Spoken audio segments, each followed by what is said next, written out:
Oke, saya geser ke Bungkus Neni. Bungkus Neni, bagaimana kalau Anda melihat apa yang terjadi semalam? Mungkin kalau Coach Aji memang menyoroti eh, faktor kebugaran, meskipun kita juga sama-sama tahu semangat juang adik-adik kita di sana luar biasa ya. Tetapi mungkin Bungkus Neni juga punya catatan sedikit, analisis sedikit mengenai jalannya pertandingan tadi malam. Iya, memang nomor satu tuh faktor kebugaran kita kalah ya. Di pertandingan akhir babak kedua sudah terlihat bahwa intensitas dan irama permainan kita sudah mulai menurun. Dan di babak tambahan semakin terlihat penurunan intensitas dan ritme permainan itu.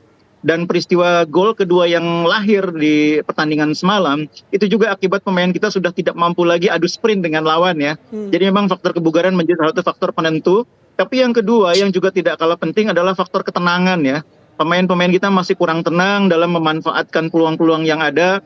Kalau kita lihat pertandingan semalam itu kan kita unggul dalam penguasaan bola sekitar 52%. Kita juga punya peluang sekitar 16 peluang kalau tidak salah, tapi hanya 3 yang kurang lebih bisa dibilang on target dan hanya 1 yang jadi gol.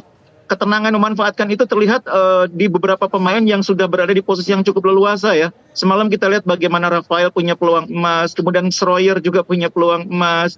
Pemain-pemain Liga termasuk Witan juga punya peluang emas, tapi sebagian besar akhirnya terbuang sia-sia. Jadi memang faktor pengalaman itu menentukan ketenangan mereka, dan ketenangan itu tampaknya belum mereka miliki. Meskipun secara permainan kita sudah meningkat lebih baik, tapi kita belum bisa menaikkan level ketenangan dalam hal penyelesaian akhir. Oke. Mungkin kalau pengalaman memang pasti akan terus dipupuk ya seiring jalannya waktu, dan itu yang kita harapkan bisa memberikan hasil optimal pada teman-teman atau adik-adik Timnas U23 ini. Bungkus, kalau Anda melihat mengenai wasit sendiri bagaimana? Gini, karena kan di beberapa pertandingan memang kita ditarik perhatiannya pada performa wasit. Tapi untuk yang kemarin bagaimana, Bungkus?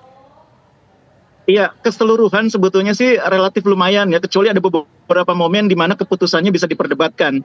Tapi saya tidak ingin hanya menyoroti satu pertandingan kemarin ya. Saya menyoroti secara keseluruhan, memang kualitas wasit yang memimpin di Piala Asia U23 ini memang masih banyak yang kurang optimal. Ya. Dan bagi saya ini menggambarkan bahwa memang level perwasitan di Asia itu sebetulnya memang belum terlalu bagus.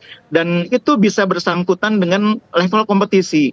Jadi mengapa wasit-wasit di Eropa lebih kemampuannya lebih teruji gitu ya, keputusan-keputusannya lebih sesuai dengan apa yang terjadi di lapangan, dianalisis melalui VAR pun sebagian besar sudah tepat. Itu karena mereka memimpin dari pekan ke pekan, rutin ya, memimpin kompetisi dengan level yang tinggi.